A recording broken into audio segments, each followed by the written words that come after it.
Sewaktu di Perang Badar, tentera Islam cuma ada 313 orang. Tapi, salah seorang daripadanya, seorang remaja yang diminta balik. Tapi, dia tak sanggup. Namanya adalah Umair bin Abi Waqqas, adik kepada Sa'ad bin Abi Waqqas. Umurnya baru 16 tahun. Dia tahu Rasulullah takkan benarkan dia ikut berperang. Jadi, dia menyelinap diam-diam masuk dalam barisan tentera.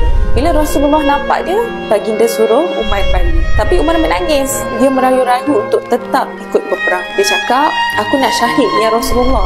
Maka Rasulullah akhirnya membenarkan dia untuk turut serta di medan Badar. Umar berjuang bersama abang dia sendiri. Akhirnya, Umar syahid dibunuh oleh Amru bin Abdul Wad, seorang remaja yang tak ada pangkat, tak ada senjata besar, tapi ada hati yang besar untuk Islam. Umar Al-Khattab pernah berkata, jangan pandang rendah terhadap anak muda, sebab kadang syurga pun mereka sanggup kejar lebih awal.